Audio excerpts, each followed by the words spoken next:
Hello friends, welcome to my channel. ఈరోజు మనం ఈ వీడియోలో పాన్ కార్డ్ రీఅప్లై ఎలా చేయాలి అన్నది చూపిస్తాను. Okay, let's begin the video. గూగుల్కి అయితే వెళ్ళి ఇక్కడ రీప్రింట్ పాన్ కార్డ్ అని టైప్ చేయండి. ఓకే, చేసిన తర్వాత మీకు ఇలాంటి ఇంటర్ఫేస్ అయితే ఓపెన్ అవుతుంది. ఈ ఫస్ట్ వెబ్సైట్ని అయితే క్లిక్ చేయండి, Pro10. క్లిక్ చేసిన తర్వాత ఇలాంటి ఇంటర్ఫేస్ అయితే ఓపెన్ అవుతుంది. స్క్రోల్ చేసి కొంచెం కిందికి వస్తే ఇక్కడ మీరు డీటెయిల్స్ అన్నది ఫిల్ చేయాల్సి ఉంటుంది. So first pan card details అయితే ఇచ్చేసేయండి. నెక్స్ట్ ఆధార్ కార్డ్ డీటెయిల్స్ అయితే ఇచ్చేయండి. నెక్స్ట్ డేట్ ఆఫ్ బర్త్ ఇవ్వాలి. సో మంత్ సెలెక్ట్ చేసుకోండి. Next date of year. Okay, select చేసుకున్న తర్వాత స్క్రోల్ చేయండి. స్క్రోల్ చేసి ఇక్కడ టిక్ మార్క్ ఉందిగా, అక్కడ టిక్ మార్క్ పెట్టేసిన తర్వాత ఐఎమ్ నాట్ రోబోట్ పైన అయితే క్లిక్ చేసుకోండి. క్లిక్ చేసిన తర్వాత ఒకసారి చెక్ చేసుకోండి మీ డీటెయిల్స్ అన్ని కరెక్ట్గా ఇచ్చారో లేదో అన్నది. ఓకే, సో ఇప్పుడు కిందికి వచ్చి ఇక్కడ సబ్మిట్ మీద అయితే క్లిక్ చేయాలి. ఓకే, క్లిక్ చేసిన తర్వాత ఇలాంటి ఇంటర్ఫేస్ ఓపెన్ అవుతుంది. అండ్ మీ డీటెయిల్స్ అన్ని ఇక్కడ కనిపిస్తాయి అన్నమాట. మెయిల్ ఐడి, మీ అడ్రస్ ఏంటో అవన్నీ కూడా ఇక్కడ కనిపిస్తాయి.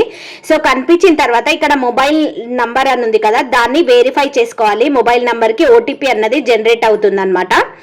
ఓకే, సో మొబైల్ నంబర్ని టిక్ చేసుకున్న తర్వాత ఐ అగ్రీ అని ఉంది కదా, అక్కడ టిక్ చేసుకోవాలి. జనరేట్ ఓటీపీ పైన క్లిక్ చేస్తే మన ఫోన్ నంబర్కి ఓటీపీ వస్తుంది, అది ఇక్కడ ఎంటర్ చేయాలి. ఓకే, సో నేను ఇక్కడ ఓటీపీని అయితే ఎంటర్ చేస్తున్నాను.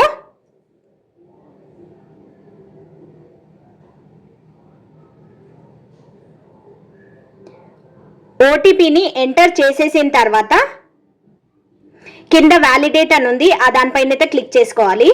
క్లిక్ చేసుకున్న తర్వాత మీకు ఇలాంటి ఇంటర్ఫేస్ అయితే ఓపెన్ అవుతుంది. ఇక్కడ మనం 50 రూపీస్ అన్నది పే చేయాల్సి ఉంటుంది.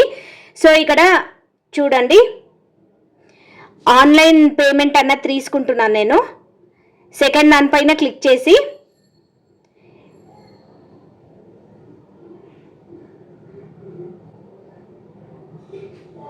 ఐ అగ్రీ పైన క్లిక్ చేసి ప్రొసీడ్ టు పేమెంట్ అంటున్నాను. ఓకే, ఇక్కడ 50 రూపీస్ పేమెంట్ చేయమని అడుగుతుంది. సో పే కన్ఫర్మ్ పైన క్లిక్ చేస్తున్నాను. ఇక్కడ మనం మీరు ఎలా పే చేస్తారో అన్నది ఎంటర్ చేయాల్సి ఉంటుంది. సో నేను గూగుల్ పే నుంచి పే చేస్తాను కాబట్టి గూగుల్ పే అన్నది సెలెక్ట్ చేసుకున్నాను. నెక్స్ట్ ప్రొసీడ్ అంటే ఫెచింగ్ యూపీఐ యాప్స్ అని చూపిస్తుంది.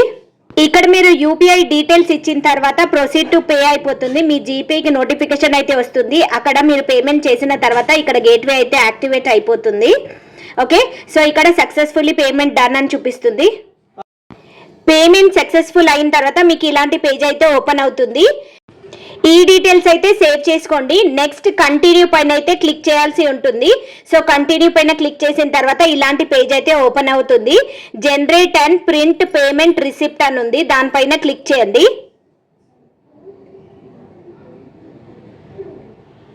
క్లిక్ చేసిన తర్వాత ఇలాంటి పేజ్ అయితే ఓపెన్ అవుతుంది. సో ఇక్కడ ఈ పీడిఎఫ్ అన్నది డౌన్లోడ్ చేసుకోండి. మీరు డౌన్లోడ్ చేసుకున్న తర్వాత మీరు 7 days అయితే వెయిట్ చేయాల్సి ఉంటుంది. సో ద గివెన్ అడ్రస్కి మీ పాన్ కార్డ్ అన్నది డెలివర్ అయిపోతుంది soon. Thank you for watching this video.